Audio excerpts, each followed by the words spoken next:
Bismillahirrahmanirrahim. Alhamdulillah hamdan katsiran tayyiban mubarakan fihi kama yuhibbu rabbuna wa yarda. Asyhadu an la ilaha illallah wahdahu la syarikalah wa asyhadu anna Muhammadan abduhu wa rasuluhu. Allahumma shalli wa sallim wa barik ala nabiyyina Muhammadin wa ala alihi wa sahbihi ajma'in. Subhanaka la ilma lana illa ma 'allamtana innaka antal alimul hakim. Amma ba'd. Saudaraku, Bapak Ibu yang dirahmati Allah SWT, keluarga besar Al-Fatihah hafizakumullah. Alhamdulillah kita dipertemukan Allah kembali di pertemuan ilmu yang menjadi ruang-ruang yang sangat mulia yang dimuliakan Allah Subhanahu wa taala, dan kita bersyukur diberi kesempatan untuk menikmati ruang-ruang ilmu yang seperti ini, dan kita akan melanjutkan rangkaian dari pembahasan kita oleh ustaz-ustaz kita di Baitul Hikmah Nusantara. Sudah diberikan kita ringkasan dan kajian sentuhan tentang kitab-kitab Imam Ibnu Abi Dunya rahimahullah ta'ala, yang isinya adalah tazkiyatun nufus, pensucian jiwa, dan itu merupakan energi terbesar yang harus dimiliki oleh setiap muslim, karena semua energi akan ada habisnya.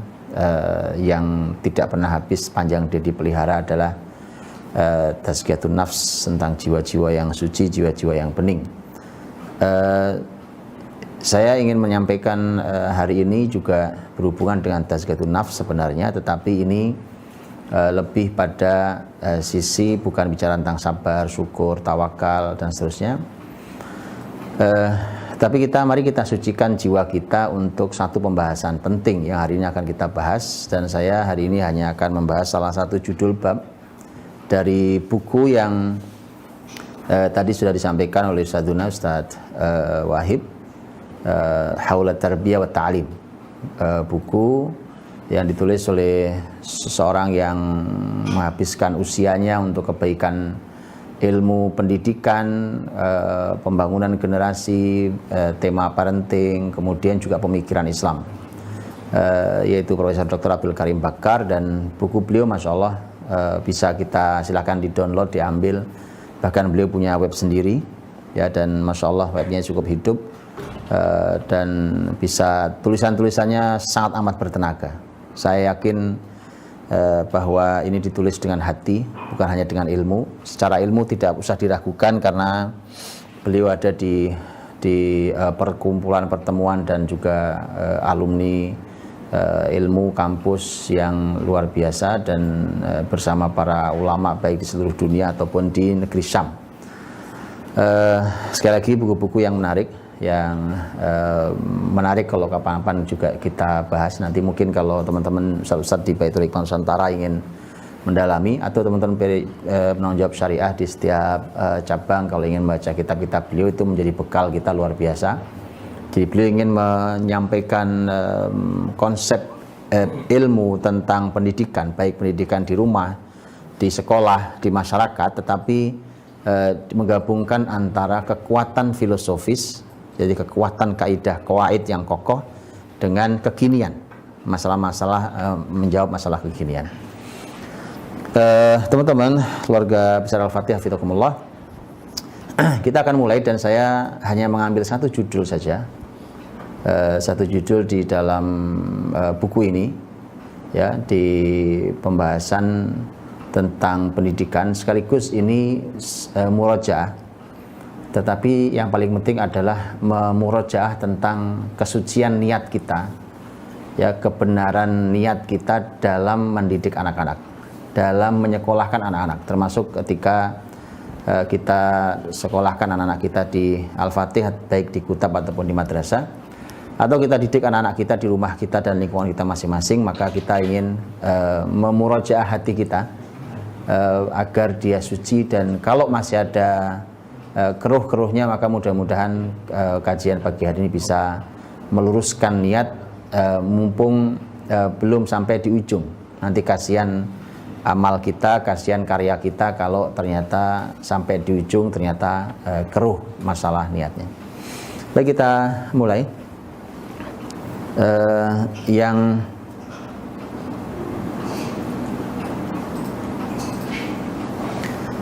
Bapak Ibu rahmati Allah SWT, judulnya yang saya ambil hanya ini salah satu judul babnya. Teman-teman yang mau membaca kitabnya, mau mendownload, baca sendiri, Masya Allah bukunya luar biasa. Ya, judulnya sebenarnya ini judulnya Haula Tarbiyah wa Ta'lim, seputar pendidikan dan pengajaran. Ada bab di dalam judulnya Ahdaf Tarbawiyah. Jadi tujuan-tujuan pendidikan. Judulnya standar sekali, tetapi ketika kita membaca maka kita mendapatkan bahwa ini betul-betul merupakan satu koreksi ulang terhadap seluruh yang kita niatkan untuk generasi ini. Baik, saya tidak akan memberikan banyak komentarnya karena saya hanya ingin mengajak membaca bersama judul ini dalam kitab ini. Karena menurut saya apa yang beliau tulis tidak perlu saya jelaskan, mungkin hanya beberapa pemahaman yang agak sulit, tetapi secara umum luar biasa dan sesuatu yang sempurna kalau ditambahi malah jadi kurang. Saya tidak akan banyak memberikan komentar saya. Baik, nanti PowerPoint-nya juga bisa dibagi juga insya Allah. Ini saya potongkan ya, saya potong-potongkan supaya bisa paling tidak cukup untuk kita memahami. Tidak perlu banyak juga sehingga tidak saya semuanya tapi saya ambilkan potongan. Baik, Bismillah, beliau hafizahullah ta'ala berkata, innal hadafan niyaha ili kulli muslim wal fawz biridwanillahi ta'ala. Ya, sungguhnya tujuan akhir bagi setiap muslim adalah mendapatkan keridhaan Allah ta'ala. Karenanya semua tujuan kecil wajib mewujudkan tujuan tersebut, langsung ataupun tidak langsung. Setiap tujuan kecil adalah sarana menuju tujuan terbesar. Keabsahan dan ruhnya harus diambil dari keabsahan dan ruh tujuan besar. Ini pertama, bicara tentang tujuan pendidikan. Pokoknya yang paling tinggi, jadi kalau kita pasang niat itu yang paling tinggi adalah mencapai ridho Allah SWT. Semua aktivitas di bawahnya, ya, yang pertama, semua aktivitas di bawahnya yang pertama adalah semua tujuan yang dibuat, tujuan jangka pendek, tujuan jangka panjang, tujuan jangka menengah, tujuan apalah namanya, ya kan? Itu semuanya harus dipastikan bahwa ini untuk mencapai ridho Allah SWT. Kalau Allah nggak ridho, nggak usah. Karena itu artinya salah tujuannya. Jadi semua tujuan antara ini, semua tujuan yang kita buat harus ke sana.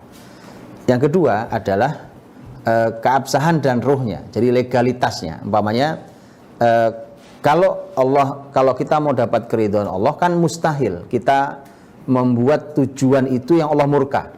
Kan mustahil kita dapat ridho Allah kalau begitu. Maka artinya berarti harus tujuan-tujuan yang bisa mendapatkan keridhaan Allah. Maka kalau ada aktivitas atau ada tujuan dalam hidup kita yang begitu disorot menggunakan syariat kok tidak sesuai, maka ini salah. Karena ini mustahil sampai kepada tujuan paling tinggi, yaitu mencapai ridho Allah SWT. Jadi secara legalitas seperti itu, secara ruh juga demikian. Ya, secara ruh juga harus demikian. Karena kadang-kadang ada tujuan yang secara legal dia masuk, ya, tetapi secara ruh dia nggak masuk. Ya, dan itu banyak di segala hal. Di dalam ibadah kita juga banyak. Apalagi zaman sekarang. Zaman sekarang ini kita terbiasa dengan legalitas. Dengan formalitas. Ya, pokoknya formalitas saja. Asal formalitas, bahwa kemudian terjadi ironi, kontradiksi, benturan, segala macam itu kita nggak peduli hari ini. Yang penting, tapi tidak sebenarnya di dalam kehidupan nyata hari ini. Ingin bicara mana yang benar, mana yang salah. Saya cuma ingin bilang bahwa kontradiksi dalam kehidupan kita, di kepala kita itu terbentuk karena pola pendidikan panjang ini. Pola pendidikan yang serba kontradiksi. Anda tahu sumbernya apa? Firman Allah SWT. Allah berfirman, "Qul law kana min 'indi ghairillahi lawajadu fihi ikhtilafan katsiran."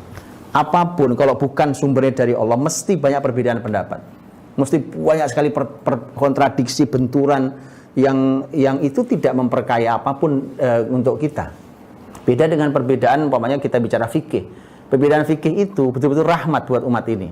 Dan itu betul-betul menjadi jalan keluar yang luar biasa untuk umat ini. Kalau yang begini-begini ini tidak menghadirkan apapun. Gitu ya. Jadi harus diukur secara ruh, bukan hanya masalah ini legalnya udah benar. Yes, tapi ruhnya nggak dapat. Contohnya umpamanya kita mau bicara apa? Bicara tentang umpamanya contoh kata-kata syariah yang sering disematkan di dalam ilmu apapun. Ekonomi syariah, properti syariah, apalagi syariah gitu ya.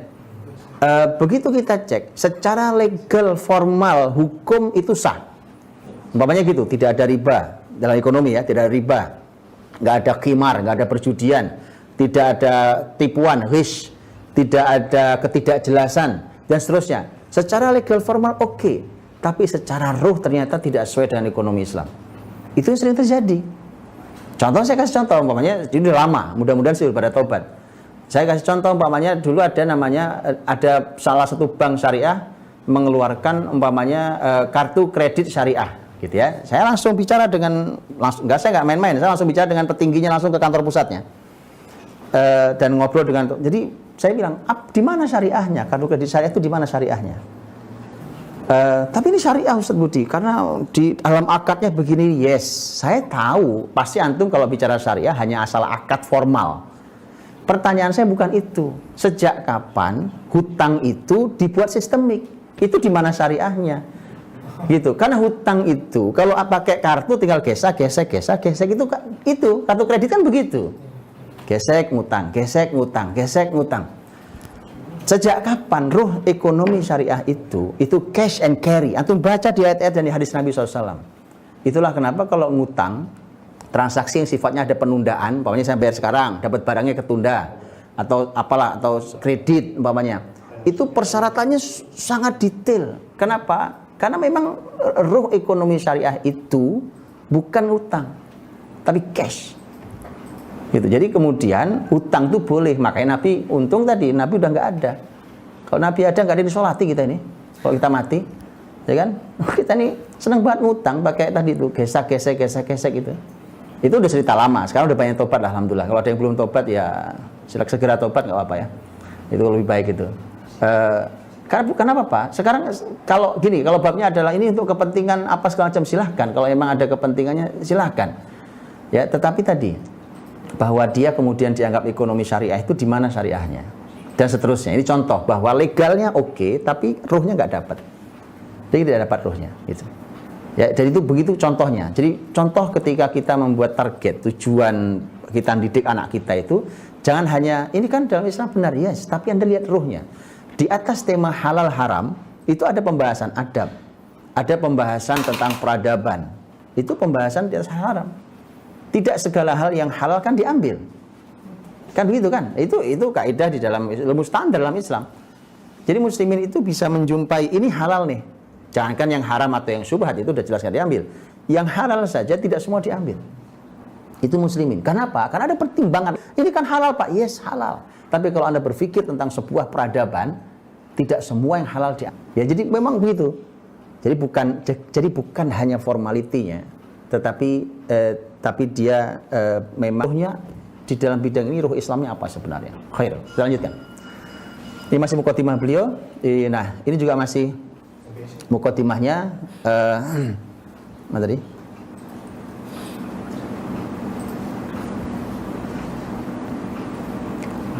Baik. Belum Pak, sebelumnya. Baik. Ini ya. Tetap saja yang paling penting adalah setelah beliau pembahasan tentang nanti kalau tujuan kita bangun, kita buat tujuan segala macam, tapi tetap saja yang paling penting adalah kelihayan pendidik dalam mengetahui kebutuhan terbesar dan sisi yang memerlukan perhatian paling besar. Itu pendidik tuh. Jadi dari semua tujuan Anda buat, kita buat mendidik anak saya mau begini, mau begitu dan segala macam, silakan. Tapi yang paling besar, yang paling penting nanti adalah kemampuan kelihayan sang murabi, sang pendidik. Kalau babnya cuma mencantumkan kurikulum atau mencantumkan tujuan, target, kemudian apa segala macam sih itu oke. Tapi setelah itu keberhasilan ini sangat tergantung pada kelihayan para murabi. Kalau di rumah ada orang tua, di sekolah ada para guru, ada para pendidik, ya kan? Sehingga para murabi harus tahu persis tentang apa sih kebutuhan terbesarnya murid yang ini. Murid yang ini beda-beda. Karena orang beda-beda, maka murabi yang baik dia harus tahu bahwa kebutuhannya beda-beda ternyata. Kemudian dia harus melihat sisi bidang apa yang memerlukan perhatian yang paling besar. Maka beliau kasih contoh di bawahnya itu. Orang yang logis memerlukan pengarahan untuk peduli di sisi ruhnya. Ada orang tuh logikanya kuat sekali. oh, pinter, orang bilang pinter, luar biasa. Ya kalau dalam Islam itu nggak cukup. Nah kalau ada anak pinter sekali, wah pinter Pak, luar biasa. Yes, tapi ruhnya berantakan. Gitu. Nggak bisa, jadi guru harus tahu persis kebutuhannya apa. Anak saya memang pinter, cerdas, logikanya main.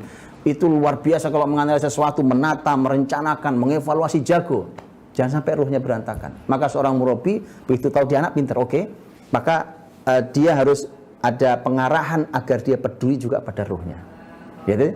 Orang yang sangat peduli terhadap penampilan fisik maksudnya, perlu dibelokkan perhatiannya supaya peduli pada ibadah dan jiwanya. Jangan cuma ganteng dan cantik fisiknya, tapi juga ganteng dan cantik hatinya. Itu harus diperhatikan, karena ada orang yang senang bersolek, ya kan? Itu, dan itu juga tidak salah dalam Islam. Ada batas tertentu yang memang itu Masya Allah malah menjadi pahala. Tapi itu keperhatian besarnya, berarti murabi, sang guru, orang tua sebagai pendidik tahu persis bahwa apa yang harus dia treatmentkan, dia lakukan di anak ini. Berarti beda dengan anak ini, beda lagi dengan anak ini. Gitu ya. Jadi kalau kita ini punya anak 5, maka artinya kita harus punya 5 perbedaan dalam mendidik mereka. Gitu ya, karena kita harus tahu kebutuhan apa. Jadi ini perlu kelihayan pendidik. Kita masuki ada 8 tujuan yang beliau tulis di dalam buku ini. Beliau tentu mengatakan, saya tidak menuliskan semua tujuan, tapi ini yang kata beliau ini sesuatu yang paling besarnya. Beliau sampaikan 8, dan kita masuk di tujuan yang pertama. Nah, nomor 1 ini, ya, pendidikan Islam ini tujuan pertamanya adalah al-imanu al-amiq wa takhalluq bil akhlaqil islamiyah. Sudah, ini pasti paling tinggi. Anda boleh buka buku apapun tentang pendidikan Islam, pasti nomor paling tinggi ini. Pasti. Bahwa pendidikan ini harus menarget iman yang dalam dan akhlak yang mulia. Dah, itu target pendidikan. Makanya mudah. Kalau pendidikan itu hanya menghasilkan anak pinter, moralitasnya terjadi kehancuran, ya kan? Jangan lagi bicara tentang masalah iman. Iman sudah nggak jelas warnanya, ya kan? Karena hari ini ada hari ini tuh pendidikan ada yang sukanya adalah generasinya abu-abu, ya kan? Dengan bahasanya awalnya sesungguhnya musibah itu berawal dari satu kata, itu toleransi. Sehingga saya pernah kenapa? Karena muslimin yang dalam sejarahnya punya toleransi luar biasa.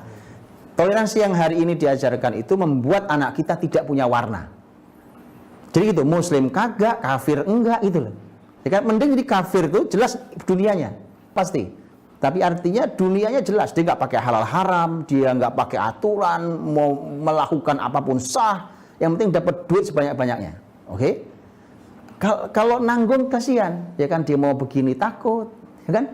Tapi dia nggak bisa mampu. Beda. Kalau orang beriman itu, masya Allah, apa kita real itu tidak akan pernah bisa menyamai dan mengalahkan kekuatan spiritual. Apapun itu, termasuk urusan duniawi. Oh ya, termasuk urusan duniawi. Berapa banyak semua perencanaan kita berantakan hanya gara-gara COVID-19. Betul kan? Semua orang punya rencana dengan hidupnya, perusahaannya, negaranya, masyarakatnya, apapun itu ya. Semua berhenti, berhenti. Udah buat Allah untuk menghadirkan apapun itu sederhana aja. Dan itu semua tiba-tiba menjadi tidak bekerja. Semua sistem tiba-tiba tidak bergerak. Maka dari itu orang beriman yakin betul bahwa terlalu mudah untuk Allah menghadirkan satu formula, yang formula itu bisa menghentikan sesuatu atau bahkan bisa memulai sesuatu. Baik, itu yang pertama ya.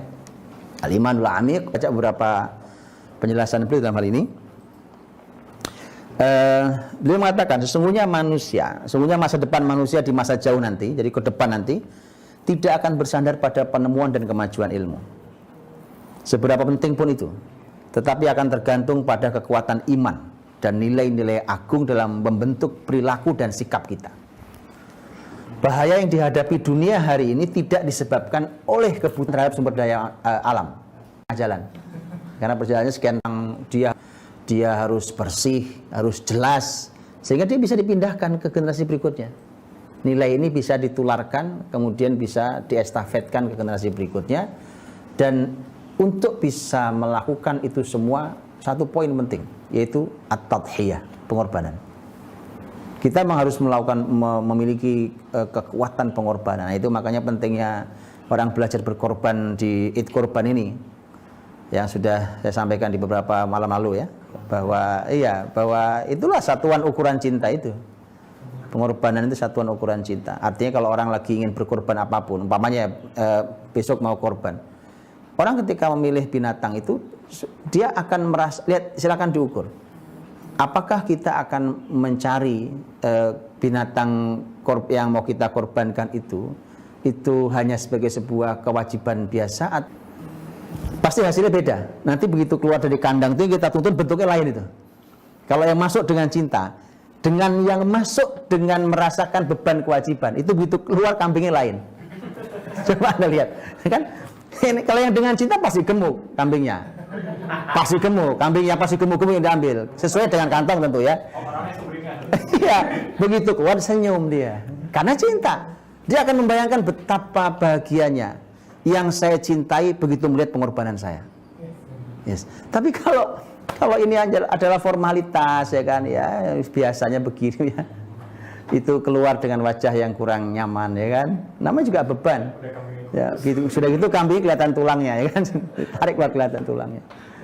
Begitu pula dalam seluruh hidup kita tentang pengorbanan tuh.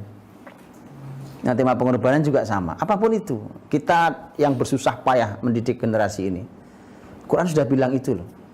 Ya, malaikat yang nanti mengucapkan selamat kepada siapapun yang masuk surga Allah Subhanahu wa taala. Lihat kalimatnya, salamun alaikum bima sabartum. Selamat untuk kalian, ya kan? Sampai ke tempat ini itu selamat, ya kan? Bima sabartum, karena kesabaran kalian. Ya, sabar yang sabar. Wa'mur ahlaka bis salati wastabir 'alaiha. Kalau keluarga, jagain salatnya keluarga kita itu, anak keturunan kita, keluarga kita itu, jagain sholatnya mereka itu, ya Allah, itu perlu kesabaran. Yang sabar. Karena begitu sabar nanti kita dapat ucapan selamat malaikat itu di surga sudah nanti. Jadi ujung dari semua kesabaran ini adalah ucapan selamat malaikat di dalam surga Allah SWT. Salamun alaikum bima sabartum. Maka pengorbanan, ya kalau itu dilakukan, kalau dilakukan tadi sebagai bukti cinta kita, maka baru kita bisa mengantarkan, ya kan? Orang yang begitu loh yang baru bisa mengantarkan nilai kebaikan ini kepada generasi berikutnya. Ya. Kalau orang tidak mau berkorban, ya capek dikit nggak mau, ini nggak mau, ya kan? Makanya saya jujur bingung, bagaimana ada satu generasi yang punya penyakit namanya nolak anak, baby blues. Saya jujur bingung, itu gimana? Saya nggak ngerti, saya sampai sekarang belum dapat tuh rasanya sama sekali. Gimana ya rasanya gitu ya, kok bisa nolak anak tuh gitu ya. Ya wallahualam, saya nggak ngerti, jujur saya harus diajari dalam masalah rasa dalam hal ini, ya kan. Bagaimana ceritanya, karena itu jangankan nanti dia harus berkorban untuk anaknya lah, mana berkorban, uang anak datang saja dia merasa keberatan, kalimat saja nggak bisa terima dia.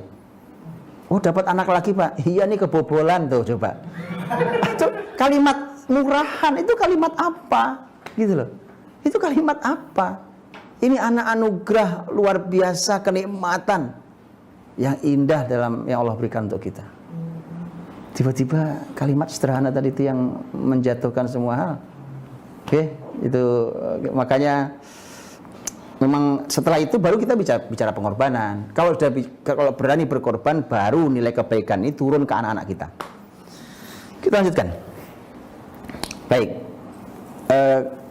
Ketika semua aktivitas dan kurikulum pendidikan kita menarget pengokohan iman dan akhlak mulia, maka kehidupan akhlak yang indah akan memayungi kita kembali. Kalau target ini tapi semua aktivitas pendidikan, kurikulumnya, kalau targetnya adalah iman dan akhlak, kita boleh berharap deh bahwa kita akan kembali hidup dalam naungan payung kenyamanan berakhlak. Sekarang pokoknya kita bisa kan, bertetangga nggak nyaman, bersaudara nggak nyaman, berteman nggak nyaman. Terus kita kapan nyaman? Ya kan? Bernegara nggak nyaman.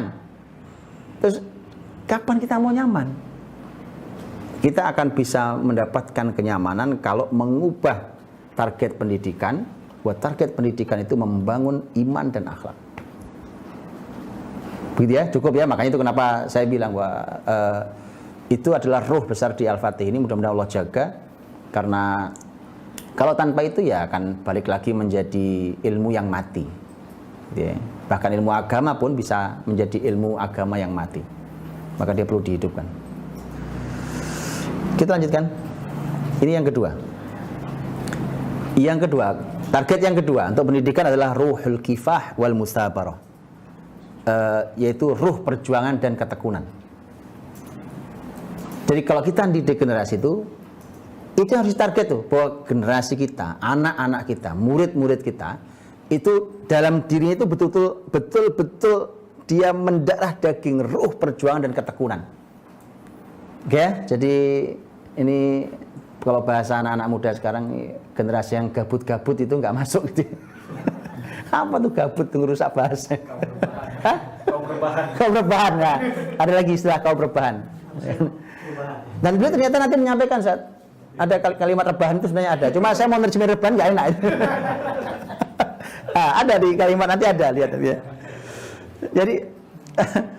Jadi yang model kaum rebahan ya kan, orang yang nyaman terus yang akal istirahat itu nggak masuk dia gitu. Jadi kalau generasi ini kok gampang capek, merasa gampang lelah, terus nggak ada ruh perjuangannya, nggak ada ruh ketekunan, ulet gitu.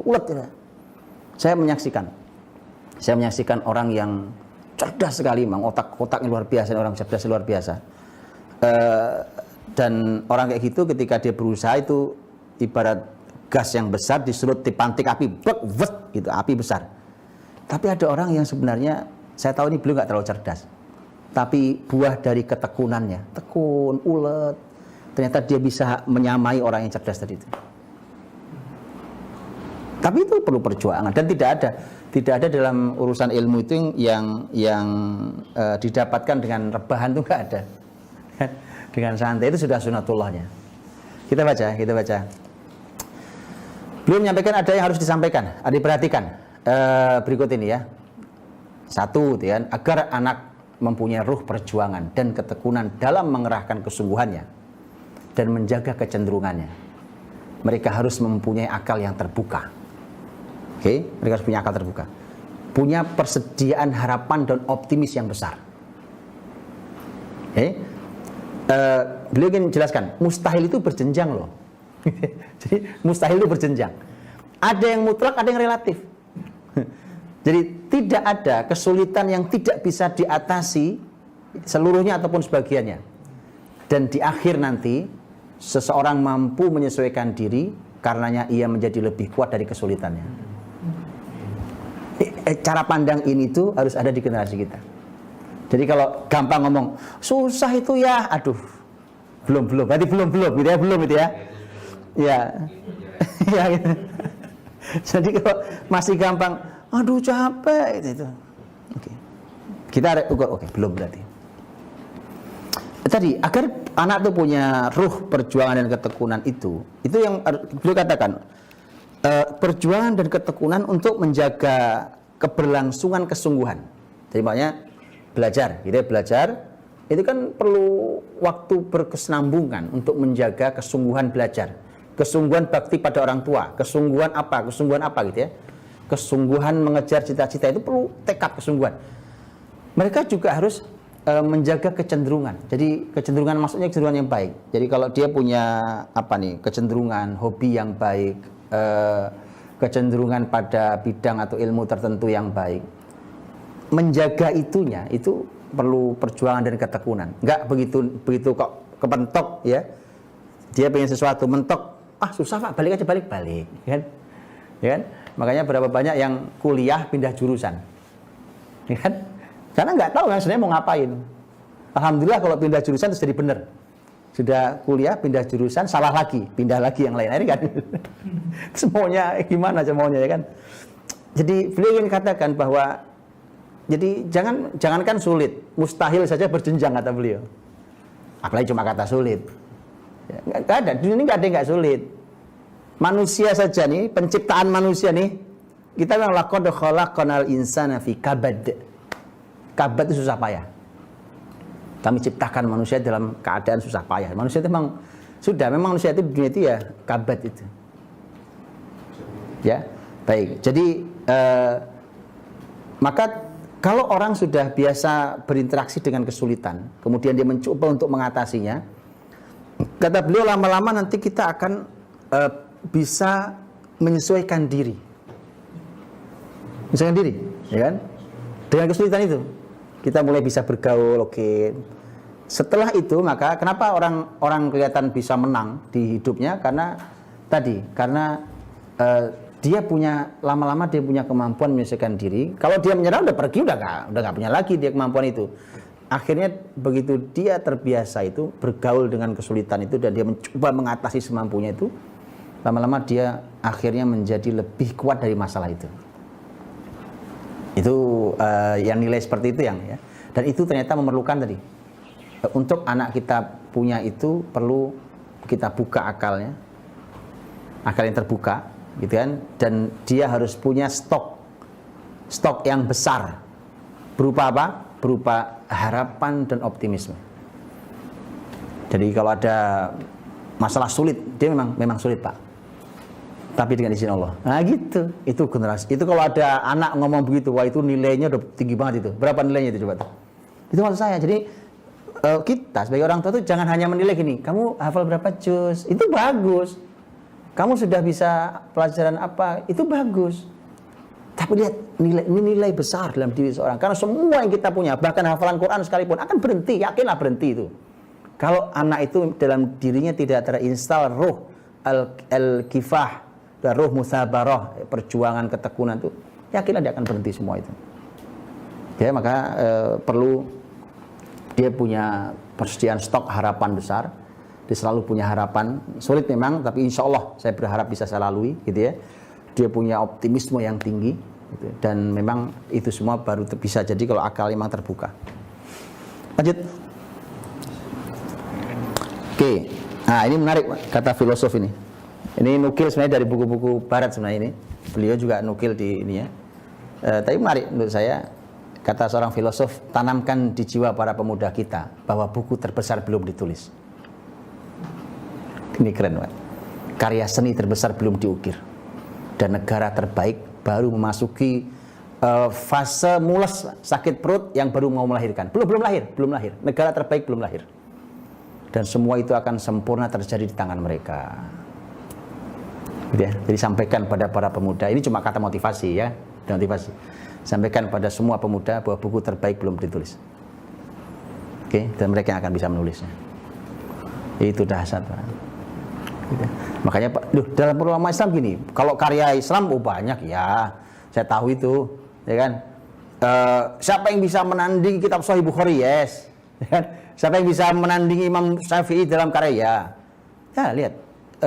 Para ulama Islam sampai mengatakan begini, karena setiap zaman punya keunggulan. Punya keunggulan? Ya. Punya keunggulan. Makanya para ulama dalam Islam, kan contohnya gini. Para ulama Islam hari ini umpamanya mereka membuat berbagai macam karya-karya ilmiah sesuai dengan zamannya, yang zaman Imam Syafi'i belum ada. Sehingga zaman ini mereka harus memeras otak untuk bisa menyimpulkan sesuatu dengan ijtihad ilmunya itu. Ya, jadi itu artinya maka sampai ada kalimat begini. Jangan katakan apa yang masih disisakan oleh ulama salaf dulu, tapi katakan berapa banyaknya yang masih disisakan oleh mereka. Jadi betapa banyak yang masih disisakan oleh mereka. Gitu ya. Jadi bukan bicaranya ya udah dibahas semua sama ulama dulu. Itu iya, memang iya. Tapi lihat ulama dalam Islam hari ini itu terdidik dengan pola begitu. Dan itu setiap zaman begitu. Mereka selalu katakan masih sangat banyak yang ditinggalkan oleh mereka yang harus kita bahas. Gitu ya.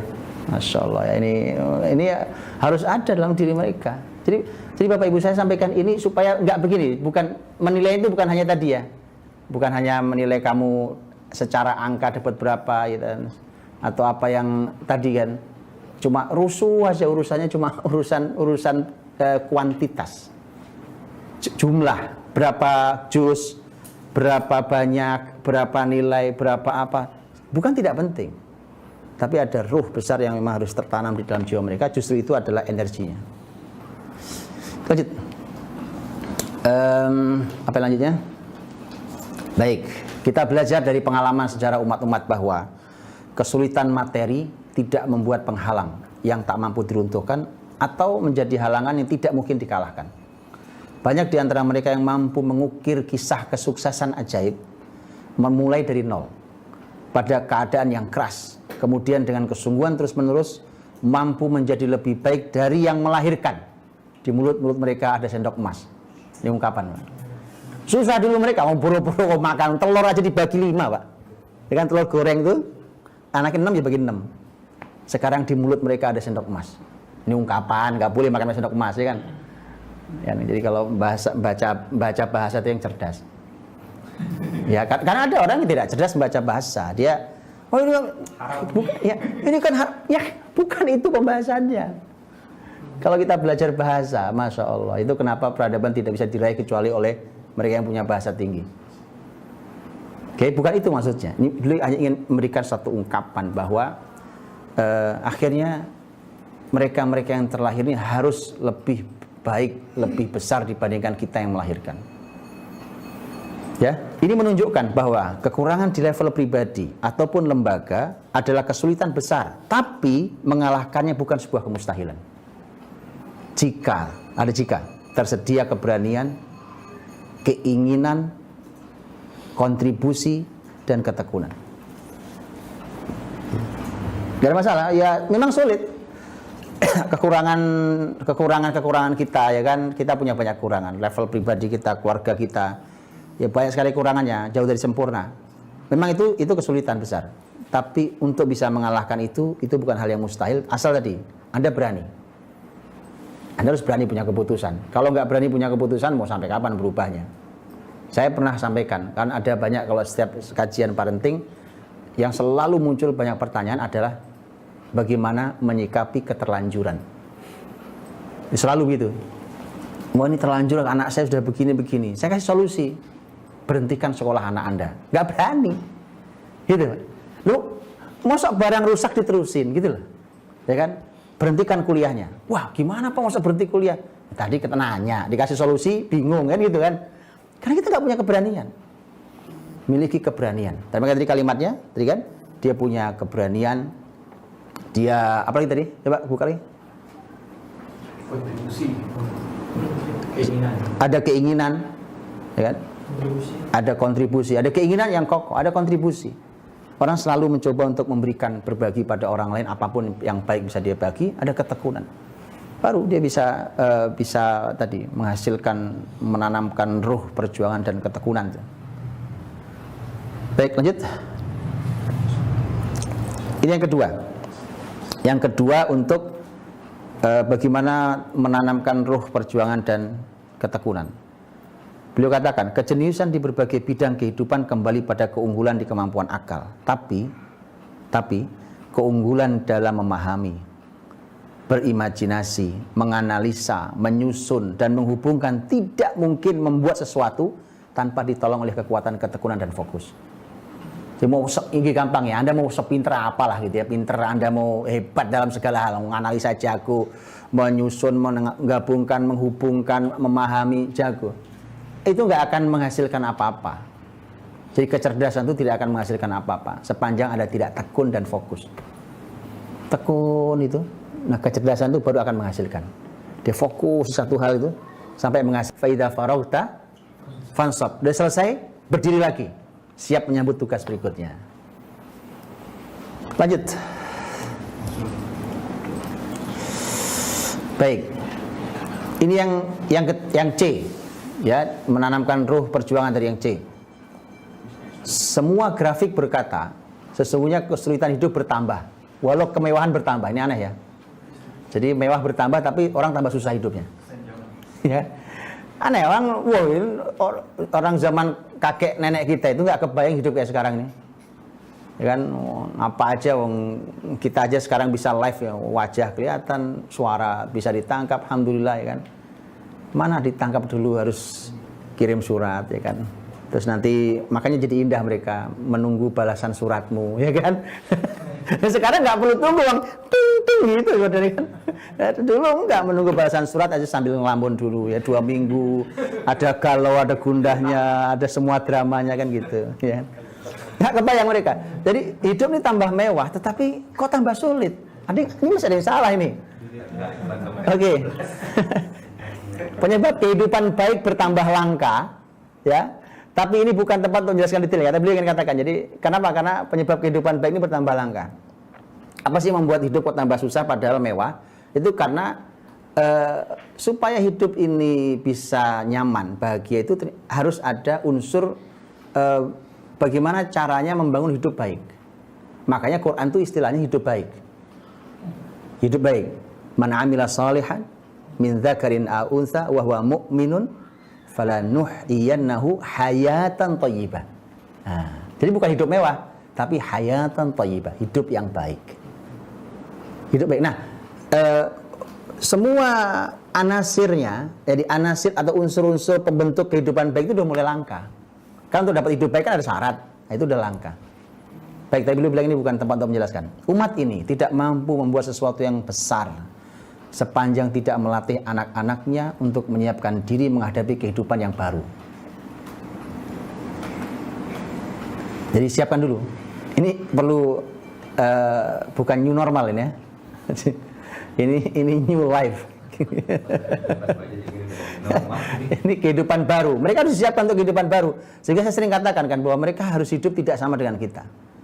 Mereka bukan hanya lebih baik dari kita, biarkan mereka tidak sama dengan kita. Karena saya cuma khawatir kalau ukuran kita rendah itu lebih baik paling selevel di atasnya. Ya lah kita juz amma hafalnya di mereka 30 juz itu paling top. Bukan itu yang kita mau. Biarkan mereka hidup tidak sama dengan kita. Gitu ya. Jadi mereka harus punya siapkan diri untuk kehidupan baru. Para sahabat radhiyallahu anhum ajmain dan generasi pembangun peradaban Islam kokoh setelahnya, mereka menanggung kesulitan dan sempitnya hidup yang tak terbayangkan dalam perjuangan menyebarkan agama ini. Kalau masalah kesulitan apa itu jangan tanya lah, mereka udah contoh terbaik lah itu. Sedikit perbekalan mereka, terbatas kemampuan mereka, dan musuh mereka lebih unggul. Itu kan keluhan kita hari ini kan, kita selalu bilang wah Pak nggak bisa nih Pak, ini perekonomian, media, apa yang lain semua dikuasai oleh Yahudi, kita ini siapa, kita apa gitu ya. Lah makanya belajarlah sejarah. Kita tidak akan menjadi inferior dalam hal ini. Ya, kita menjadi selalu underestimate tentang hidup kita. Nah, dulu pun sahabat Nabi berhadapan dengan musuh yang lebih segalanya dibandingkan mereka. Sudah perbekalan sahabat sedikit, ya kan? Musuh lebih hebat dari sisi perbekalan itu. Nah, tapi ujungnya apa? Kemenangan sahabat. Ya, maka kita harus mengajarkan kepada anak-anak cara mengeluarkan ruh dan keteladanan dari semua itu. Nah, ini penting belajar sejarah nih. Penting nih, makanya kenapa sejarah itu harus sangat fokus kita ajarkan, karena tadi ini mereka harus bisa mengambil ruh keteladanan dan semangat dari bagaimana dulu para pembangun peradaban Islam itu mampu mengalahkan semua kesulitan. Lanjut. Baik, beliau katakan salah satu bentuk energik bagi umat yang sedang bangkit adalah jangan hanya selalu mencari jalan yang mudah untuk sampai tujuan. Hendaknya ia mendidik anak-anaknya untuk menghormati pekerjaan yang sulit. Walaupun hasilnya terbatas atau belum terlihat di awal. Hal itu penting untuk menumbuhkan jiwa mereka dan menguatkan tekad mereka. Jadi Bapak Ibu dirahmati Allah, sekali lagi bahwa kesulitan itu jadi kalau ada kesulitan untuk mendapatkan sesuatu itu harus ditempuh, harus dibiasakan, apalagi di fase pendidikan. Nggak semudah itu anak-anak dapat uang umpamanya, gitu ya. Mereka harus dapat itu, udah berjibaku apa dengan semua mengerah, ternyata dapat kecil sedikit, apa-apa. Bukan karena hari ini targetnya bukan hasil itu, tapi targetnya adalah kalian mendapatkan ruh perjuangan dan ketekunan di sepanjang jalan ini. Karena ini yang akan diperlukan nanti. Jadi makanya di dunia pendidikan kalau anak masih belajar kemudian kita hanya menarget pada hasil dan tidak menghormati proses, ya padahal di dalam proses itu ada sangat banyak pelajaran. Ya jadi makanya beliau katakan jangan hanya mencari jalan mudah untuk sampai pada tujuan. Gak apa-apa, jalan sulit itu manfaat. Oh ini sulit, kita coba tempuh yuk. Karena kalaupun nanti hasilnya sedikit umpamanya, tapi kita mendapatkan nilai perjuangan. Dan itu mahal. Lanjut.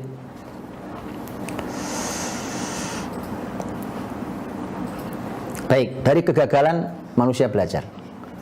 Cukuplah ia mencoba menebak tentang jalan buntu, memiliki kepekaan rasa pada tempat-tempat cacat dan kekurangan, itu sudah pelajaran. Gitu ya. Anggap maunya orang gagal, Pak. Tapi di gagal itu dia sudah punya banyak pelajaran dia dapat. Sebuah karya dengan sepenuh hati, fokus akal dan pikiran, itulah yang diperlukan oleh anak-anak kita hari ini jika kita ingin memulai dengan permulaan yang benar. Jadi ngomong dari tadi baru mulai nih. Ya, jadi permulaan yang benar itu tadi. Yuk kita buat karya ini dengan sepenuh hati, yang fokus pikirannya, ya kan? Dan dengan nanti kalau kebentur oleh masalah, nggak apa-apa. Ternyata masalah itu yang diperlukan jalan untuk mengalahkan itu, menuju ke situ dengan semua duri dan batunya itu mereka punya kemampuan menghindar, ya. Dan itu sangat kita perlukan. Kita lanjutkan. Nah, ini yang ketiga. Yang kedua sudah ya. Yang ketiga adalah target dari pendidikan itu anak didik kita, anak-anak kita harus alistimsak bil haq wa muqawamatus syurur, berpegang teguh pada kebenaran dan punya ruh melawan keburukan.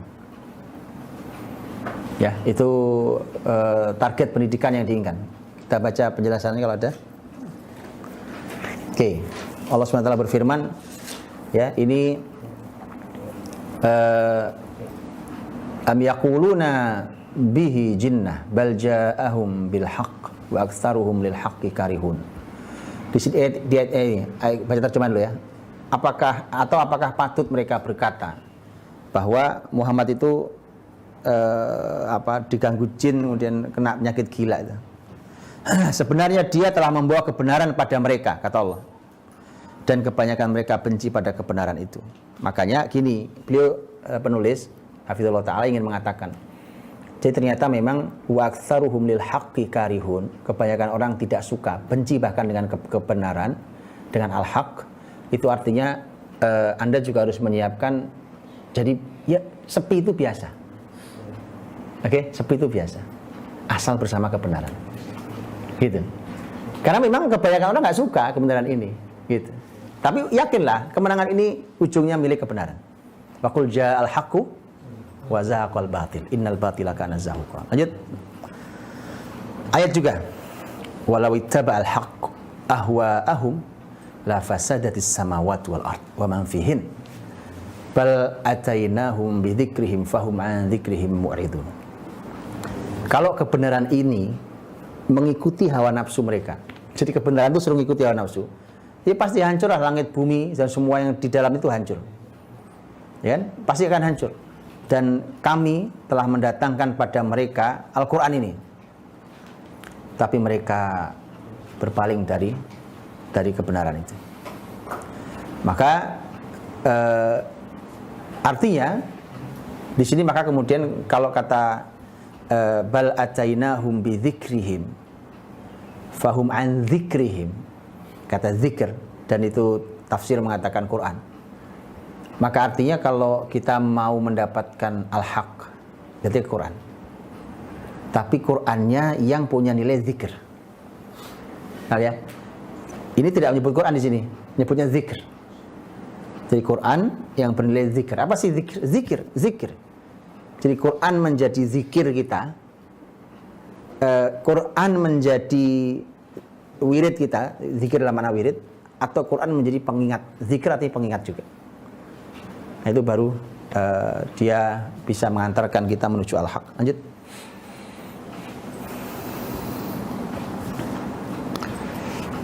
Nah, beliau menebarkan ruh, berpegang teguh pada, kurang pas kalau kita buka tab. Udah, urusi aja dirimu sendiri. Ini itu. Apa yang dimaksud duri ini penjelasannya? Benar bahwa pendidik harus fokus di permulaan untuk men-scan pemikiran dan endapan masa lalu. Jadi anak-anak belajar ini ya umpamanya itu kan ada latar scan, harus scan dulu tuh. Ya sekolah-sekolah para guru akan tahu persis. Saya pokoknya ketika menerima santri gitu ya, itu kalau santri kutab masih kecil-kecil. Yang paling kelihatan kalau di madrasah. Gitu ya, itu kelihatan sekali karena mereka sudah usia di atas SD. Itu akan kelihatan tuh. Ada endapan-endapan. Pemikiran-pemikiran masa lalu didapat di rumah, didapat di jalan, didapat di kutab sebelumnya, didapat di sekolah sebelumnya dan seterusnya. Jadi tugas pendidik itu di awal di scan dulu. scan dulu gitu ya. Dan scan dulu itu, kemudian pemahaman dan kebiasaan akal dan jiwa yang menghalangi cara pandang yang benar. Yaitu contohnya fanatisme, berlebih-lebihan, pandangan parsial, cenderung menggampangkan, tertutup, tunduk pada isu yang viral, ya deh, dan interaksi dengan kenyataan seakan ia benda keras. Maksudnya yang terakhir adalah pokoknya kalau ada kenyataan itu kayak wah ini sulit Pak, nggak bisa itu yang poin di depan tadi. Artinya bahwa ini tugas pertamanya pendidik tuh. Karena itu nanti kalaupun kita tanami kebaikan nggak tumbuh, mau bersihin dulu durinya di tanah itu disingkir-singkirkan, dibersihkan, ya kan? Nanti baru kita tanami. Ternyata ini harus dihilangkan. Yang membuat mereka itu akalnya, cara pandang itu salah, tertutup dia, cara pandangnya salah. Itu gara-gara tadi fanatisme terhadap kelompok. Bukan pada Islam loh ya. Kalau Islam biasanya bahasanya bukan fanatisme. Ya, Islam punya bahasa sendiri. Tapi contoh gini, fanatisme pada kelompok. Saya sadari bahwa kita para orang tua semua punya latar pengalaman tentang mungkin pernah berjamaah dengan jamaah tertentu, dengan kelompok tertentu, pernah kagum pada kelompok, pernah kecewa pada kelompok, ya kan? Pernah masuk, pernah keluar, masuk lagi, keluar lagi. Udah kayak ini. Apa itu ya? Artinya cara pandang nanti makanya saya sudah sampaikan, tolong Bapak Ibu jangan wariskan perbedaan antara kelompok ke anak-anak. Saya sudah sering sampaikan itu. Tapi ternyata enggak juga, ya. Saya tahu. Saya enggak perlu ungkapkan satu-satu, ya kan. Saya tahu persis anak-anak itu, ya Allah, masih di bawah nih. Sama orang tua masih diwariskan itu. Kalau Islam harus diajarkan, ditanam kuat-kuat. Tapi kalau babnya hanya fanatisme kelompok, jangan diwariskan deh, beneran. Ya, kalau Anda masih belum percaya ya ditunggu aja nanti hasilnya. Nggak akan maksimal. Ini dulu yang harus dihilangkan karena dia jadi penghalang. Nanti berikutnya nggak akan bisa berjalan baik. Karena ternyata ada penghalang yang sangat serius. Cara pandang yang salah. Yuk lanjut.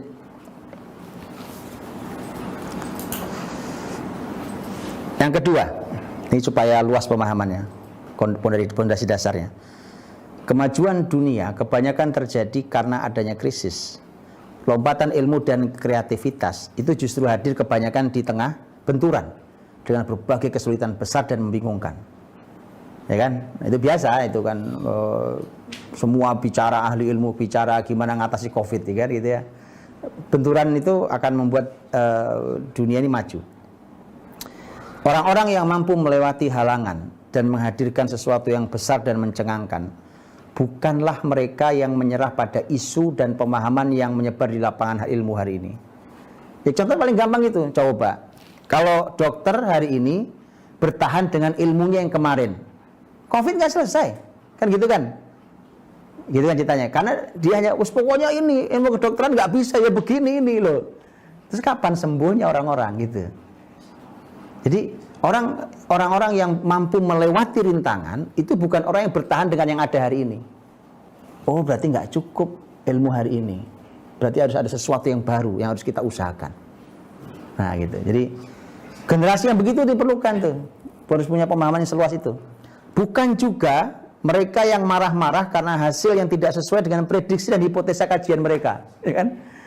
Ini gimana sih, ya kan? Nanti asal yang lebih celaka lagi ada. Kalau ini kan cuma marah-marah itu masih lumayan. Ada yang begini, asal tidak sesuai dengan kajian mereka dibilang nggak ilmiah. Oh, ini nggak ilmiah nih yang lain. Ini nggak ilmiah nih, karena nggak sesuai dengan kajian saya. Mas, buat dicek jangan-jangan kajian Anda nggak ilmiah. Loh iya dong. Jadi sekarang asal tidak sesuai dengan ilmunya dianggap nggak ilmiah. Ajaib. Kita lupa tentang fungsi ilmu sesungguhnya. Ilmu itu bukan kebanggaan banyak-banyakan kajian ilmiah dan penelitian ilmiah. Ilmu itu manfaatnya yang harus jelas adalah manfaatnya untuk dunia kita, untuk akhirat kita, untuk kemanusiaan, untuk lingkungan, untuk alam sekitar kita. Bukan masalah banyak-banyakan ilmiah-ilmiahan, ya kan? Itu. Oh, Islam itu agama terbuka terhadap ilmu pengetahuan. Sangat. Tidak ada agama budaya yang melebihi Islam dalam masalah ini. Ya, karena Islam sangat menerima apapun ilmu itu. Asal dia tidak ada pelanggaran syariatnya. Jadi bukan juga mereka yang marah-marah karena hasil yang tidak sesuai dengan prediksi dan hipotesa kajian mereka, tapi mereka yang memiliki siapa yang bisa melewati rintangan ini adalah mereka yang memiliki akal yang tertata, terstruktur akalnya, yang jatuh bangun menghadapi berbagai permasalahan yang membingungkan, sulit dan tidak jelas. Ia memberikan kepedulian dan kelembutan pada menghadapi dalam masalah itu. Jadi lagi-lagi orang yang berani menghadapi masalahnya, tapi dia harus punya akal yang terstruktur. Untuk kalau masalah kayak begini itu, kemudian apa yang harus dilakukan? Ini dulu, coba ini, lakukan ini, dan seterusnya. Lanjutkan. C, yang ketiga. Ada ungkapan, setengah alim lebih bahaya daripada sepenuh orang bodoh. Ini agak bahaya nih kan. Jangan salah paham ya. Nanti kalau gitu nggak usah belajar Pak ya. Jadi biar jadi sepenuh bodoh, ya kan gitu. Itu nggak cerdas lagi namanya. Maksudnya bukan itu, maksudnya belajar jangan berhenti kan gitu. Masa kesimpulannya aneh kan? Ini merupakan hikmah luar biasa. Karena orang bodoh masih punya akhlak kadang-kadang tawadhu. Sadar dia bodoh. Saya emang nggak tahu Pak ilmunya Pak. Itu bagus kan? Tawadhu. Dia masih suka pengetahuan. Kalau ada orang cerita ilmu dia masih suka dengerin. Kan dia nggak tahu ilmunya. Ya mampu mendengarkan tanpa memotong. Memotong pakai apa? Wong dia nggak punya apa-apa untuk motong. Ya kan? Orang setengah alim, setengah berilmu itu, dia bisa punya kemampuan ngulang kata-kata kan. Jadi ini kayak burung beo itu. Assalamualaikum, assalamualaikum. Itu kerjanya cuma gitu, tapi nggak paham dia sebenarnya. Cuma ngulang kata-kata. Ya, melemparkan perkiraan-perkiraan yang remeh dan umum, angkuh dan sok tahu. Gitu kan? Ya seperti di medsos hari ini. Persis. Wah itu setengah alim itu. Karenanya ia menjulurkan penghalang yang tinggi di akalnya. Di akal itu Pak, dikasih sitar sama dia. Ya kan? Itu ia tidak menerima pemikiran yang baru dan tidak mempunyai semangat yang cukup untuk mengembangkan pemahaman dan idenya. Nah itu yang begitu, makanya kenapa jangan nanggung maksudnya. Jadi membekali anak ilmu itu jangan nanggung. Setengah alim lebih bahaya daripada sepenuh orang bodoh. Lanjut.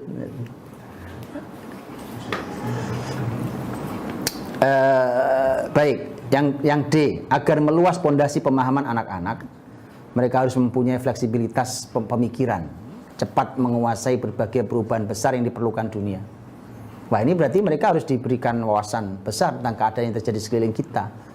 Sekolah, pesantren itu tidak boleh tembok tingginya, itu juga menghalangi pengetahuan terhadap dunia yang sedang berkembang di luar sana. Jadi dia harus punya pemikiran fleksibel sekali mengikuti perkembangan yang ada, dan dia cepat menguasai berbagai perubahan yang ada itu. Lanjutkan. Baik, tidak diragukan setelah ini dan itu bahwa keluasan pemahaman tidak menghasilkan kesepakatan dalam pendapat, tapi ia memberikan pondasi dalam perbedaan, yaitu membuat perbedaan menjadi kokoh di atas ilmu dan jelas, dan menjadikan sesuatu yang disepakati menjadi kuat, karena ia berdiri di atas kaidah-kaidah berpikir dan konsep yang benar. Kita mendapatkan pelajaran dari hal itu tentang toleransi, saling menghormati dalam perbedaan, bekerja sama dalam kesepakatan. Ini Bapak Ibu rahmati Allah, artinya bahwa orang kalau pemahamannya luas itu bukan berarti nanti kita akan selalu sama kesimpulan akhirnya, enggak. Makanya kenapa para ulama dulu tetap ada perbedaan pendapat di berbagai hal, ya kan? Tapi yang menarik adalah perbedaan itu dibangun di atas pondasi ilmu yang kokoh, sehingga nanti mendiskusikannya juga asyik dan indah gitu ya. Hasilnya juga baik. Hari ini tuh karena kita nggak punya pondasi, kita mau debat itu, ya Allah itu mau debat pakai apa? Kita nggak punya pondasi. Pijakan kita loh nggak bisa diinjak. Bagaimana kita mau bertarung di dalam hal ini, atau dalam kita siap berbeda, nggak siap berbeda kita. Lanjutkan. Baik, yang berikutnya B, C, D, E harusnya ini bukan hasil. E. Tujuan utama dari semua pelajaran dan pelatihan bukan kemampuan menyampaikan informasi dari hafalan. Jadi bukan cuma kayak burung beo atau apa tuh rekaman audio kita. Jadi anak kita itu bukan hanya rekaman, bukan recorder. Gurunya ngomong apa, disetel ulang sama kayak gurunya, bukan cuma itu. Tetapi upaya membimbing hukum-hukum akal kita yang menjadi sandaran semua keputusan di berbagai bidang kehidupan. Ini artinya pendidikan dan pengajaran menarget terbentuknya akal berwawasan. Jadi apa sih maunya dengan pendidikan dan semua pengajaran ini? Itu adalah agar hukum-hukum akal kita ini, nanti kan kita memutuskan apapun kan pakai akal kita nih, ya kan? Dia akan berpikir apa yang harus kita putuskan. Nah, supaya keputusan tidak salah, maka akal kita ini harus dibekali, dihiasi, ditanamkan di akal itu hukum-hukum yang benar. Nah itu.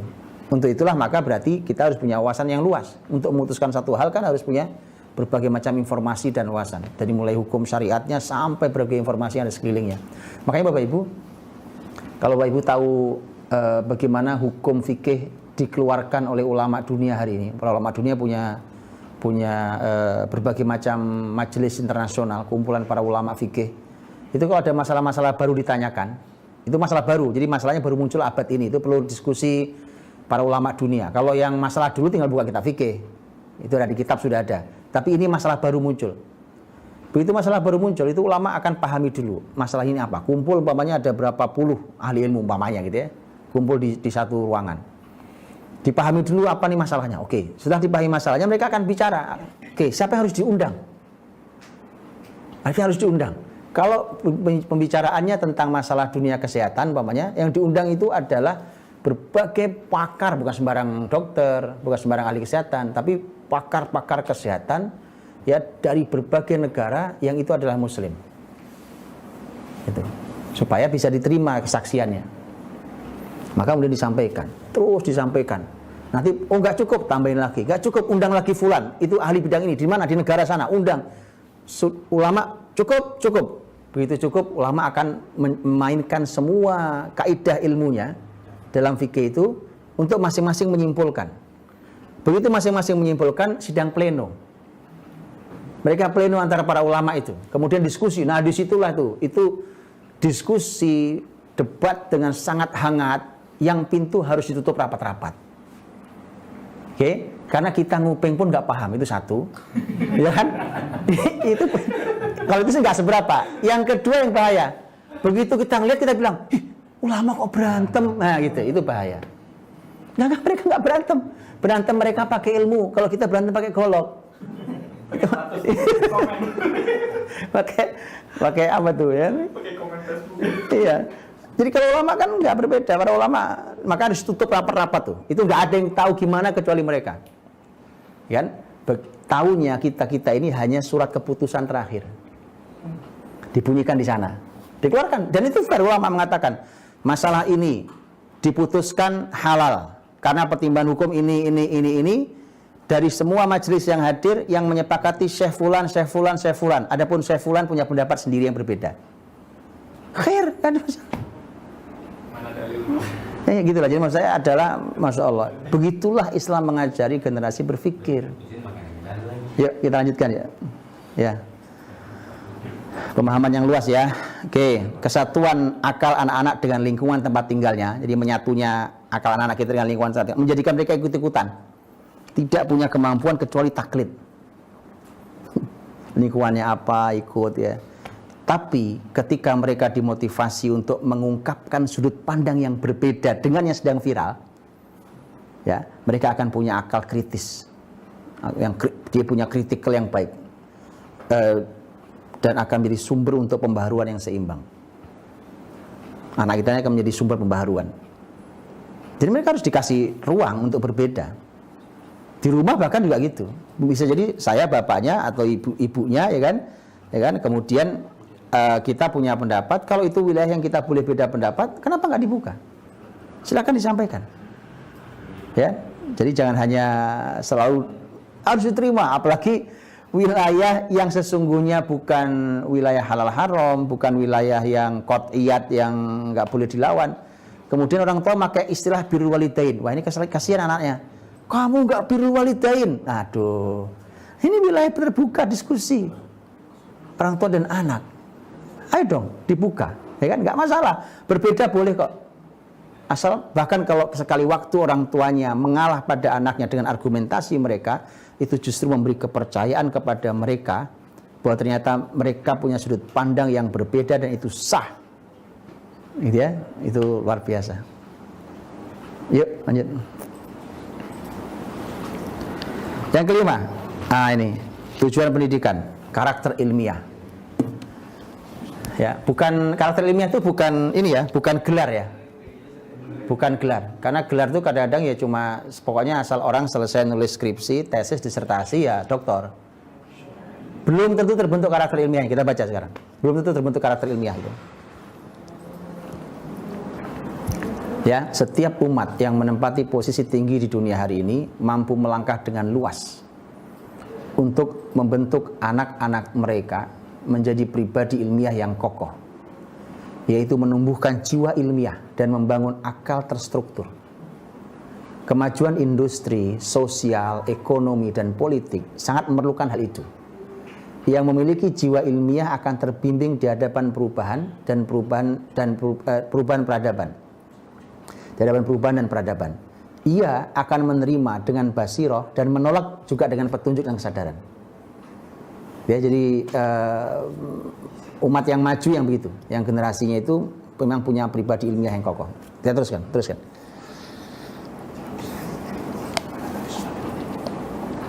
Lihat ya, ini luar biasa nih kalimat ini, perhatikan baik-baik. Ini luar biasa. Kemajuan muslimin di bidang ilmu dan industri tidak memerlukan waktu sepanjang barat. Untuk mereka bisa mendapat penelitian 5 abadnya barat itu mungkin bisa dikuasai muslimin hanya setengah abad. Ini keren loh. Peradaban barat hari ini belum 5 abad. Ya kan? Sejauh-jauhnya baru 2 abad. Coba. Berarti kalau 5 abad kira-kira setengah cukup, 500 cukup 50 tahun, ya kan? Itu artinya mungkin kita nggak perlu lama misal untuk bisa menguasai yang di barat punya hari ini 2 abad, mungkin hanya perlu 20 tahun. Oke? Ini analisa seorang ahli ilmu nih. Ini menarik ini, ya. Tapi asal tadi pendidikan ini tujuannya benar, ya. Terus ya. Sebentar. Tapi hal itu tidak mungkin terjadi kecuali jika mampu menyebarkan pada generasi kita antusias terhadap ilmu, peduli terhadap ilmu, dan siap menempuh bahaya karenanya. Ya, di samping pembekalan bagi para pemuda tentang dasar konsep ilmiah. Lanjut. Nah, ini poin pertama yang harus kita lakukan ya, harus kita perhatikan tentang membangun pribadi ilmiah itu. A. Ilmu dilahirkan dari keterkejutan. Orang kaget dulu jadi, kaget nanti akan belajar. Tapi keterkejutan itu membuat orang terbengong dan lemah pemahaman. Kalau bengong terus itu nggak berilmu nanti. Terkejut itu jangan lama-lama. Dahsyat itu jangan lama-lama gitu ya. Jika tidak menyadari bahwa setelah keterkejutan pertamanya harus segera punya keinginan untuk menganalisa sesuatu dengan mata yang baru. Jadi itu bahaya. Kalau cuma terkejut, akhirnya kita menjadi bangsa yang selalu kagetan. Ini bangsa kagetan. Wah gitu, selalu wah gitu. Ya, mestinya begitu wah segera sadar. Oke. Nah, kalau itu kita harus memandang dengan sesuatu yang baru. Dan jika tidak merasakan dengan cara khusus keinginan kuat melihat sesuatu secara sejak detik itu dalam cahaya kuat ini, yang menjadikannya siap memunculkan hakikat dan mengungkap rahasia. Oke, ini lanjut. Ini silakan dipikirkan itu kalimat-kalimatnya ya. Ini perlu mikir memang. Ini kalimatnya Masya Allah. Jika kita ingin mengetahui seberapa tertanam ruh ilmiah di umat kita. Ini kalau pengen tahu ruh ilmiahnya kuat nggak di umat ini, di anak kita, di rumah kita, lihat ya. Lihatlah apa yang mereka kerjakan saat liburan. Atau lagi di stasiun kereta, ya kan? Ini beliau ngomong stasiun kereta. Atau apapun itu, tapi di waktu mereka tidak sedang punya aktivitas, lagi kosong. Ya kan? Lihatlah juga, kalau ingin tahu berapa tertanamnya ruh ilmiah, berapa jumlah perpustakaan umum kita. Bapak Ibu perlu tahu, perpustakaan umum murni karya muslimin yang tidak ada zaman sebelumnya mempunyai peradaban perpustakaan umum. Kalau yang lain muslimin ngambil dari tempat lain, tapi perpustakaan umum itu muslimin yang pertama kali membuat. Gak ada yang lain. Yunani memang ada ilmuwan punya buku, tapi bukunya itu digudangin, gak ada yang mau baca. Itu kepemilikan pribadi. Ya, muslimin yang buka perpustakaan umum. Lihat perpustakaan umumnya ada berapa? Jumlah pengunjungnya banyak apa enggak? Jenis buku yang dibaca oleh masyarakat yang datang apa? Oh, yang dibaca Shinchan. Doraemon ya apa?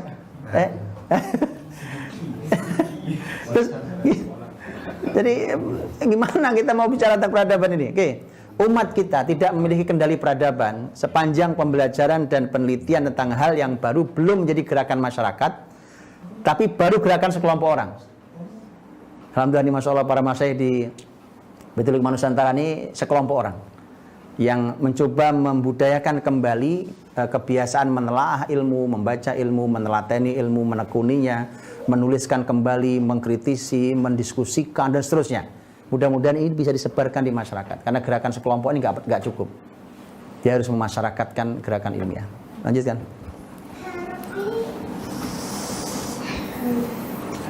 Ini yang B ya, tentang pribadi ilmiah. Salafus soleh taqarrub ilallah dengan menuntut ilmu.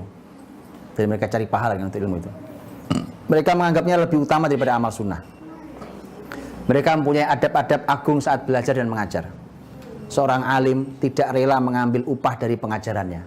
Ini salafus soleh nih ya. Bahkan kebanyakan mereka tidak mau membebani murid untuk memenuhi kebutuhan mereka. Nanti dihitung gitu ya. Saya sebulan sekian kebutuhannya ya kan. Kebutuhan sekian dibagi jumlah murid. Itu bukan kebiasaan salafus soleh memang. Ya kita lihat ya. Lihat. Agar tidak mencederai kebeningan niat dan tidak memperkeruh amal akhirat dengan urusan dunia. Sesungguhnya ini merupakan ciri paling penting dari pribadi ilmiah, yaitu menjauh dari eksploitasi ilmu untuk menjadi tangga mendapatkan manfaat pribadi. Ini memang perlu kejujuran, Ibu. Ini kejujuran di hadapan Allah.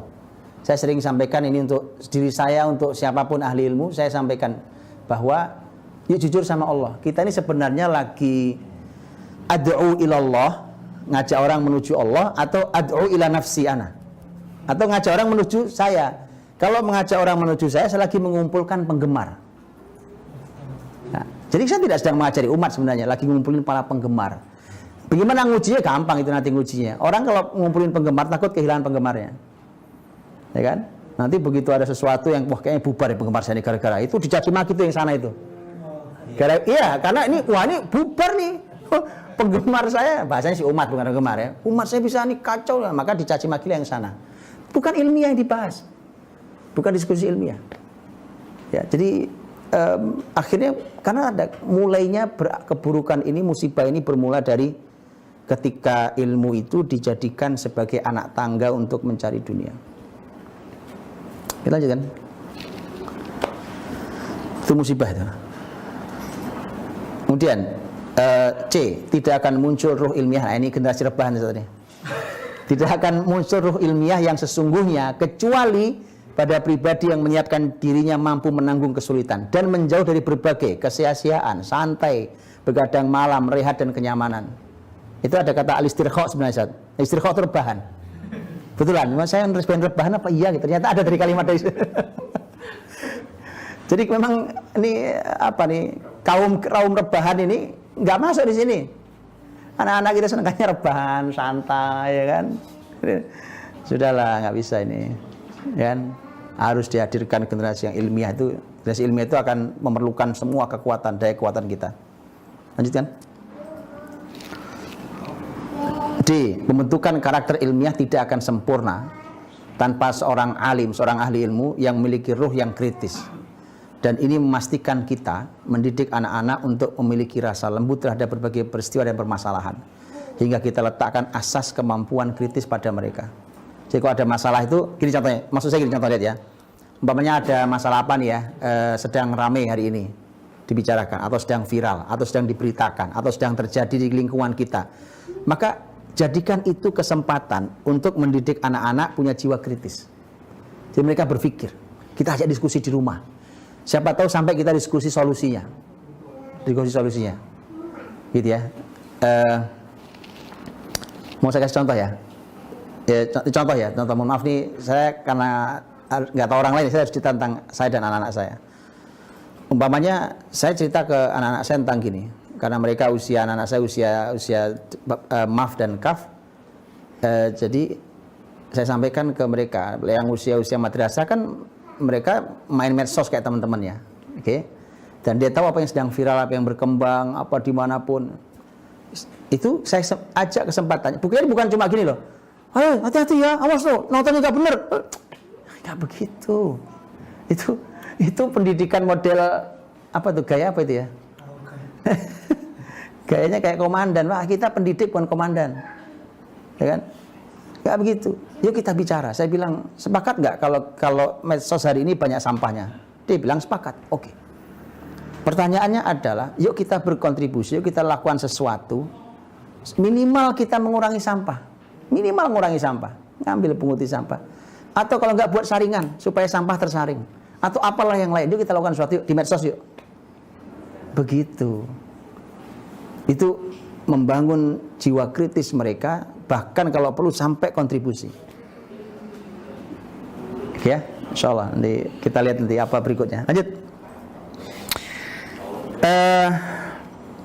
Semua ini tidak akan sempurna kecuali dengan memperhatikan dua hal. Satu, kesuburan imajinasi. Ya, sebelumnya ini sebelum supaya tidak salah paham kata beliau, sebelumnya imajinasi ini bisa menjadi cacat bagi pribadi ilmiah sebenarnya.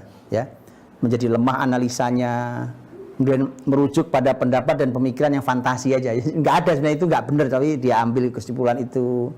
Ini cacat. Itu karena gara-gara hanya bermain di wilayah fantasi. Tapi imajinasi, cara berpikir, merenungkan sesuatu, mentadaburi sesuatu, itu perlu punya kesuburan itu. Dan itu Bapak Ibu subhanallah, itu semua terbentuk dengan sangat mudah kalau anak-anak kita akrab dengan tafsir.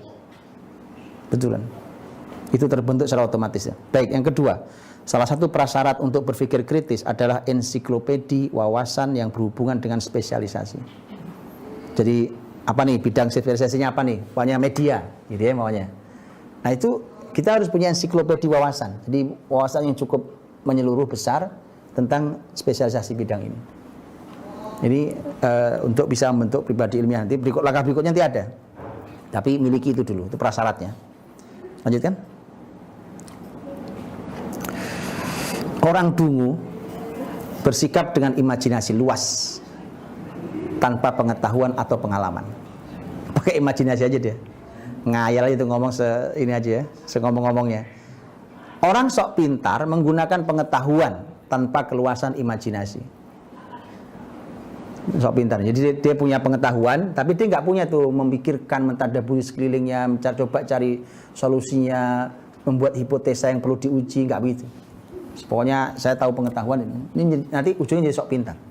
Tugas pendidik menyatukan antara kemampuan imajinasi tadi itu dan pengalaman di satu tempat, yaitu karakter pelajar. Harus bisa digabungkan tuh antara ilmu, pengetahuan dan pengalaman digabungkan dengan kemampuan berimajinasi. Tadi ini semua bisa didapat dengan belajar tafsir, beneran. Tafsir itu dapat semua ini. Ya, lanjutkan. Akal sistematis adalah akal kausalitas. Dunia tempat kita hidup ini dunia sebab akibat kan? Ini ayatnya. Kita tahu ayat di surat Al-Kahfi. Ya inna makanna lahu fil ardi wa atainahu min kulli syai'in sababa fa atba'a sababa. Sabab itu sebab. Jadi hukum kausalitas. Sebab akibat. Ibnu Abbas mengatakan Zulkarnain itu diberi ilmu segala sesuatu yang menjadi sebab ia meraih yang diinginkannya. Artinya ya kalau akal sistematis akal kausalitas. Kalau sebab begini maka akibat begini, sebab begini, itu harus terlatih di diri mereka. Di akal mereka terlatih. Kalau begini maka jadi begini, kalau begini itu begini. Itu nanti akan membentuk akal yang sistematis. Lanjutkan. Semoga kita mengakui bahwa kebanyakan sekolah, universitas, lembaga-lembaga pendidikan kita belum berhasil menciptakan lingkungan pencetak pribadi ilmiah. Sebagaimana juga belum berhasil menyalakan obor kerinduan terhadap pengetahuan di dada para pelajarnya. Karakter umum yang terbentuk adalah karakter linear material. Pembelajaran untuk ijazah, ijazah untuk kerja, kerja untuk senang-senang. Itu gitu aja tuh, itu linear material itu. Ya kan? Kita udah ya, ini udah lama tulisan-tulisan begini udah banyak. Jadi kalau kita masih urusan cuma urusan begini aja nih sudah lama ya. Di Al-Fatih alhamdulillah kritik kita udah lama itu. Mudah-mudahan udah hilang. Oke. Beliau katakan, kita bisa katakan kita kehilangan keikhlasan salafus soleh dan budaya mereka. Kita belum mampu menata kehidupan ilmiah seperti barat, dunia barat hari ini bahkan, sebagaimana kita belum mampu mewujudkan peneliti pemikir kreatif. Akhirnya kita terkurung di antara masa lalu yang hilang dan masa depan yang tidak bisa diraih. Jadi masa lalu kita kan Islam nih, salafus soleh kita itu hilang, udah nggak bisa. Nah di depan ini orang-orang ini akhirnya karena niru orang barat aja kita nggak bisa juga. Kita kehilangan masa lalu dan kita rugi di masa depan. Lanjutkan. Yang keenam, membangun cita yang besar. Jangan remeh ya cita-citanya. Yang besar cita-citanya.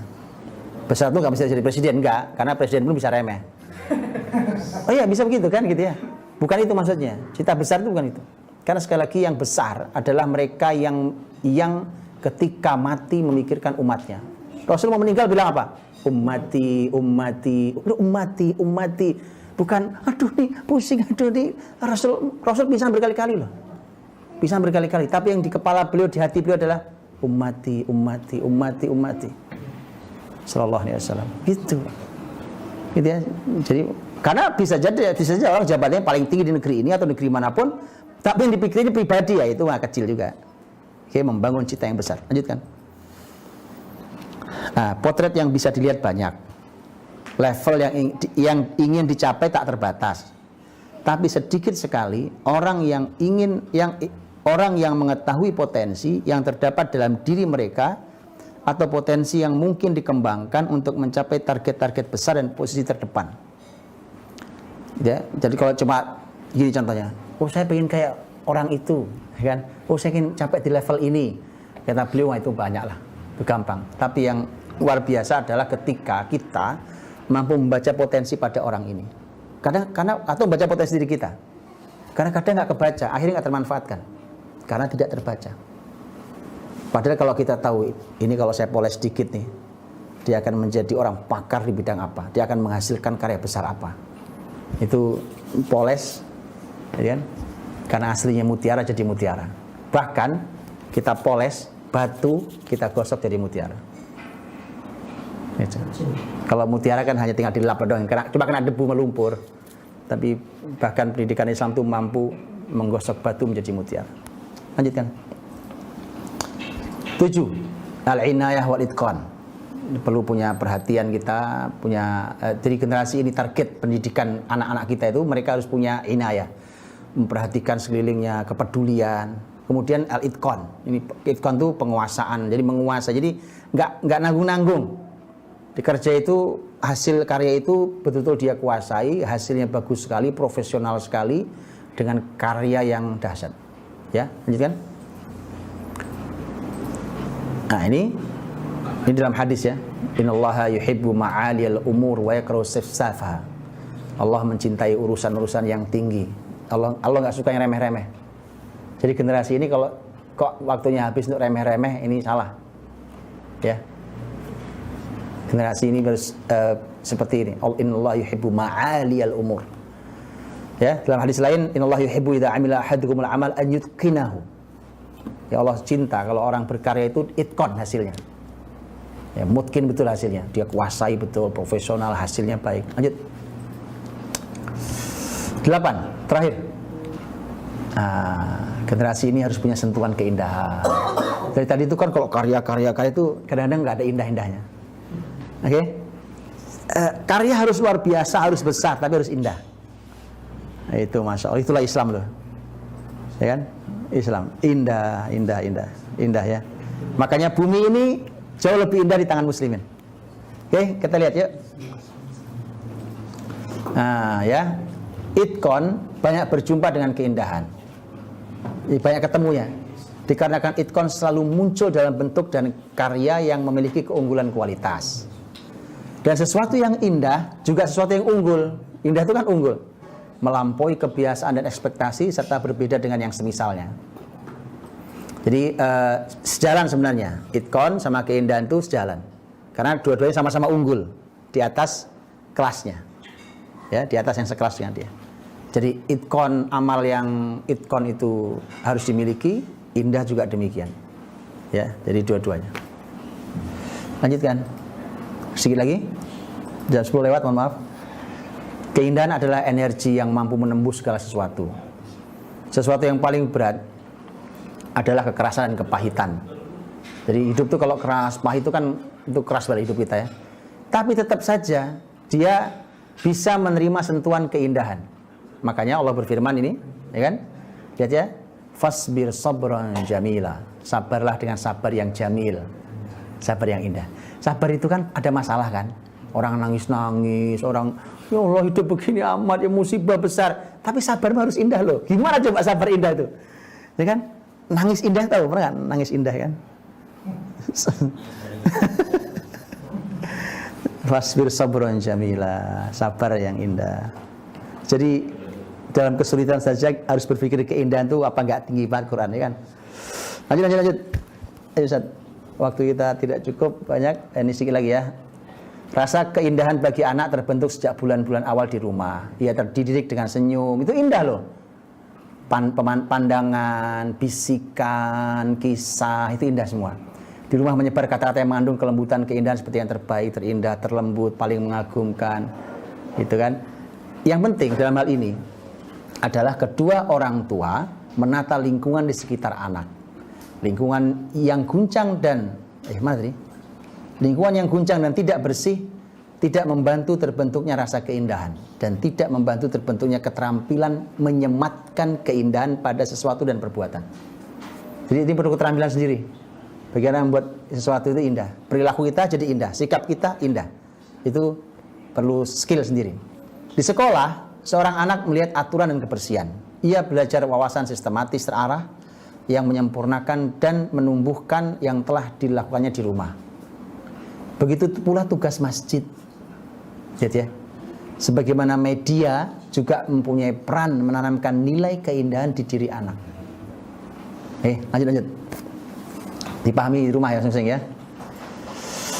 Oke, bukan rahasia lagi bahwa sangat sulit menyematkan keindahan pada sesuatu atau pada sikap masyarakat yang guncang dan stres. Orang lagi stres ya kan, lagi guncang, nggak ada indah-indahnya.